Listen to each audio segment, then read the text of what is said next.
Hello there, it's William here from Wusik and this Wusik station STX, and I want to show how to create your own graphics for it, or to completely change the graphics if you want. So first thing to do is find your folder where the Wusik station STX is stored. So in this case here I have on my work folder, but usually when you install it's going to be on program files, so you can check in there. And you have here the Wusik station STX, and then you have the resource. And inside the resource, you have the images folder. That's where most of the things are going to be. You also have the color palette, or palette. I don't know how to say that, palette. And you can create a new one. Just make a copy if you want. Everything else you don't have to worry about. Just the templates. Make a copy of any of the templates to start your own. And then starts messing up with the images folder. So the first thing you have when you load up STX is this menu here, the intro menu. So a lot of things is going to be on the background. So you can create a copy of the Studio Rec to another file, and inside you're going to see the background full screen, background help, background menu, message, monitors. So each one has a purpose. So in this case, the menu is the one that is loaded here on the initial menu. And when you go to the project area, it loads up the full screen instead. And if you open up the help, it's going to load the help. And if you have multiple monitors, it's going to load the monitors on the other monitors. And the message is going to be when you open up a full screen message, on this case like this one. It's a full screen message, so it opens up the message one. Background unfocused is here on the top. You can see that when I open my other window, it shows this background on the top. So if I open it up, it's just a red color with some stuff on it, and it always pins to the top of the screen, to the left top. Mixer panel is when you open up the mixer. So if I click here, show mixer, you can see that the panel extended a bit. So let's use F3 to close and open. So it places this mixer panel graphic on the top left too. So let me open the correct one. So this is a modern black mixer panel. You can see that's the one it's opening when I close the mixer panel. So it opens and draws from the top left. Let me see one thing here.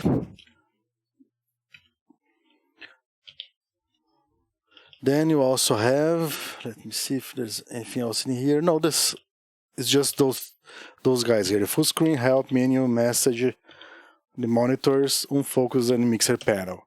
So all this goes on the background. And this is the first thing that's going to be drawn on the screen. The bezel is for when you want to have something, on this case here on the bottom, you can't see, but there's a bezel here on the bottom that is hiding a bit of the last track. So if I go here on the bezel full screen, you can see that it's just a big image. How can I zoom out on this, zoom in? Oh, I can't. Okay, but you can see here on the bottom there's a bezel there. Everything else is transparent. Then there's the bezel help, which shows when you open the help. The bezel monitors, which is also shown on the extra monitors. The bezel that goes for the menu, the intro menu. So the center here is transparent and goes on the top of everything.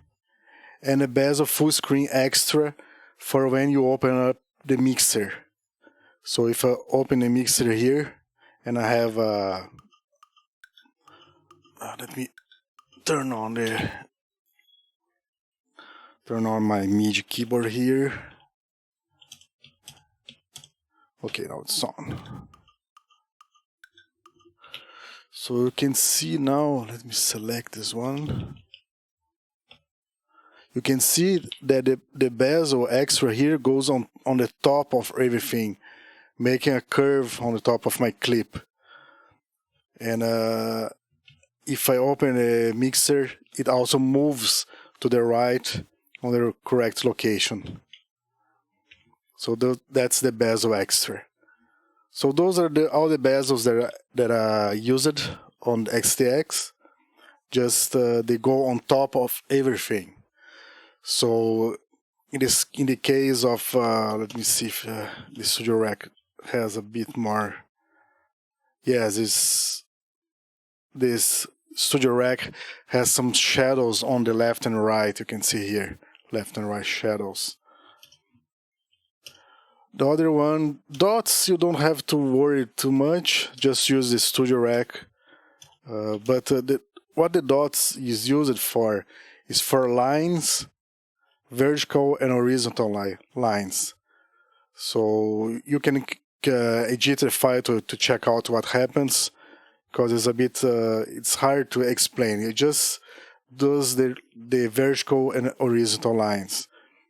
So every time you open up the program, it creates vertical and horizontal lines using those dot files. Dust is just the dust effect.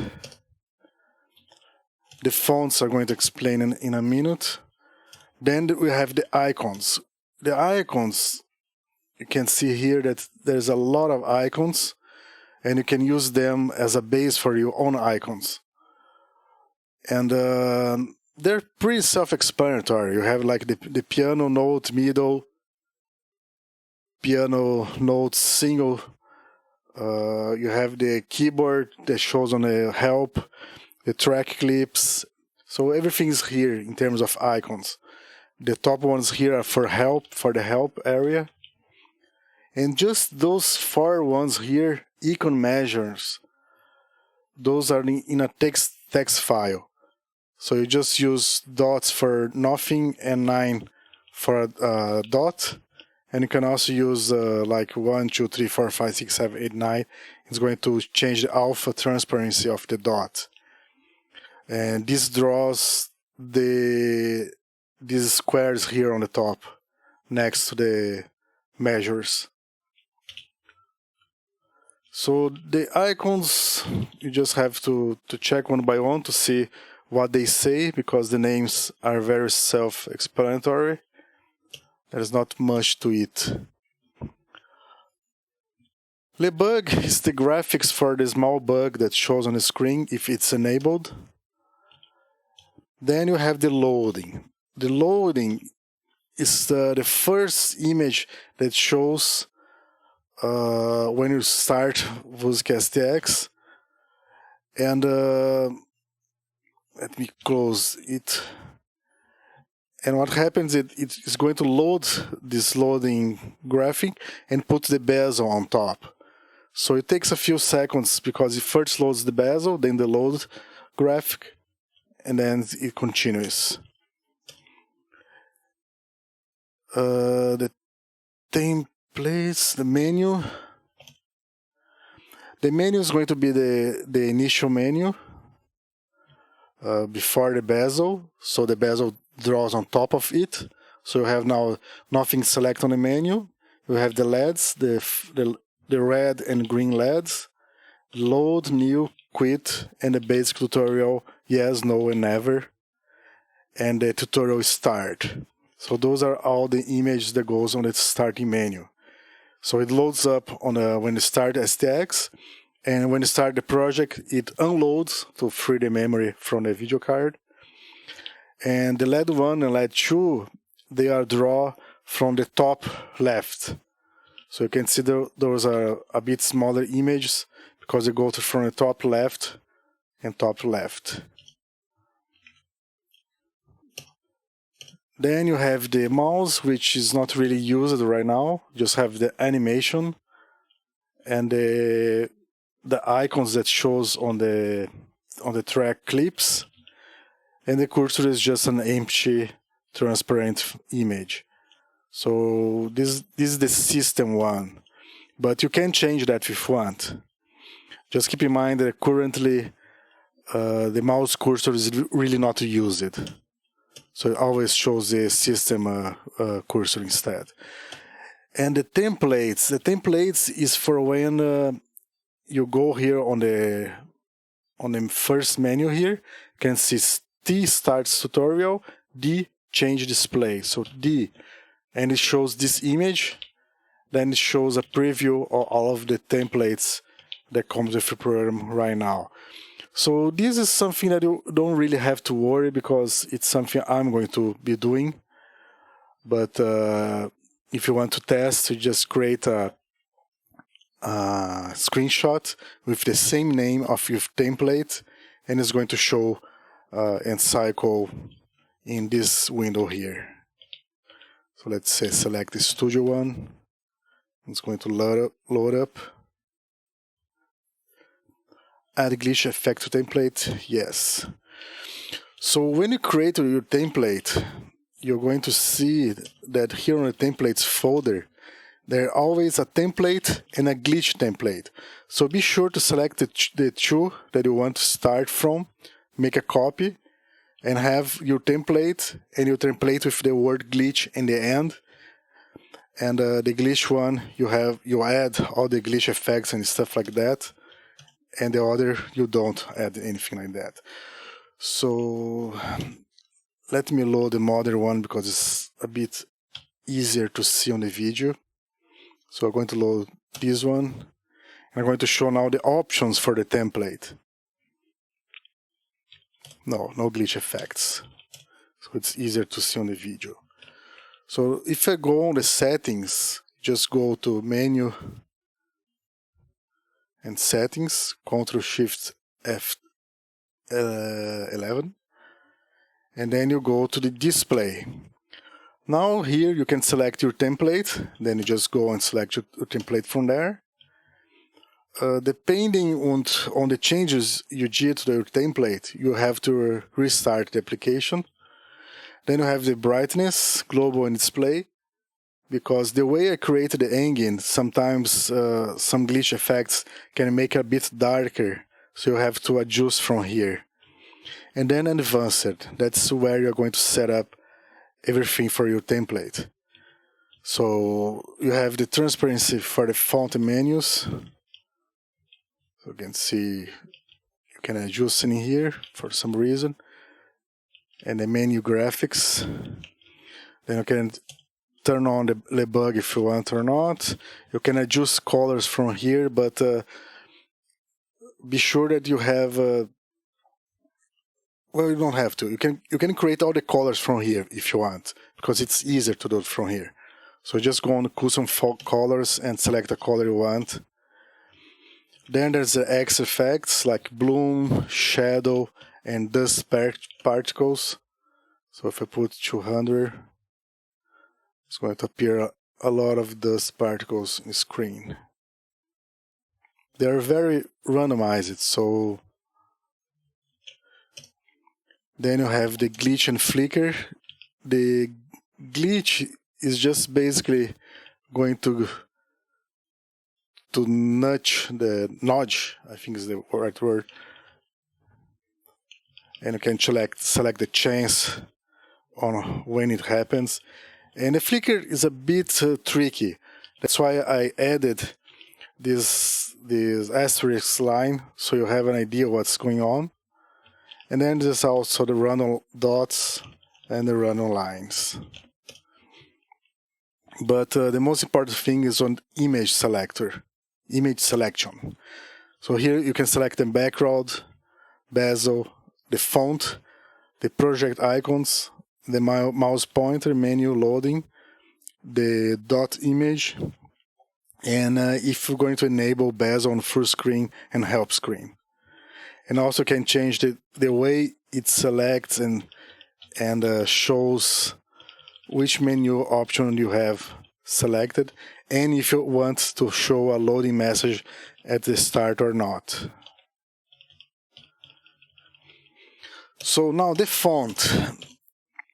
We are not using system fonts in here. We are using image curated fonts. So for that, let me go here, images, fonts. You can see there's two fonts for now, Consolas and Atari ST. And if you open it up, you can see there's one file for each font character. They are all in here. So I created a tool to allow it for easy creating of the fonts. So let me just, oops. I'm going to put on the description a link for this tool. So this Wusik Station STX demo administration. And if you go to the README, it's going to see there is a mouse details, color palette editor, and font exporter. Just keep in mind that every time you use one of those extra tools, that you close and open STX again, because those are created mostly for me and advanced users, so it can be a bit buggy at times. So F7, Ctrl Shift F7, F9, F8. So I'm going to run it now. Okay, I have to copy to my STX folder because it needs to run from there. So let me rename my full one here and copy that one. And this is a demonstration because I made this file public, so I didn't make a full one. So go to the new project. So F7 shows information about the mouse in case you need to know some positions and stuff like that. But the one you're going to most usually is F8, Ctrl Shift F8, and it creates and opens up the font exporter. So now I can create a font, can select the font and do some testing, can put some offsets, and you can see that it's drawing there on the square already. So this way you can create your font, then it's going to be on the font exporter folder, the font you created, and then you can rename and use on your template. So it's just, you can disable the font sheet if you want. So it's already applied the font in here for you to test. Let's say I want to make it larger. But always use the font sheet to see if it's centered or not, because that's very important that it's centered. Some fonts are not going to work great because not every font is going to look good or have a monospaced type. In this case, this font is monospace.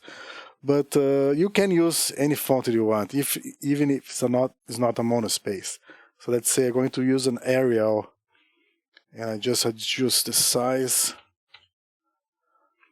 And since I make each one in its own block, is going to be monospace in the end. But then you have this list here. Because this font is not monospace, you can see the age and the I are not centered. So if I go here on the list and I find the I letter and I put there the number, now the I is centered. So you can do this manually. You can save the preset, so it's going to create a file in the font exporter that you can load at any time if you want, or just save the font. So this is the font exporter. So now let's see. It's always best that you close the project and STX. And sometimes the font exporter hangs up the code when I try to close Wusik STX. So I have to kill the application. It works mostly of the part, it works. But since this is an administration tool, I'm not going to bother too much on making it perfect because it's used only one time to create the interface and then not again. So it's not a big deal. Everything else in the code is working correctly. So those are the most important aspects. There's also the color editor, but it's best that you use the template custom colors instead, because it's just easier to do. Oh, what did I open now? So okay, that's it for this video, and check the description for a link to the tool.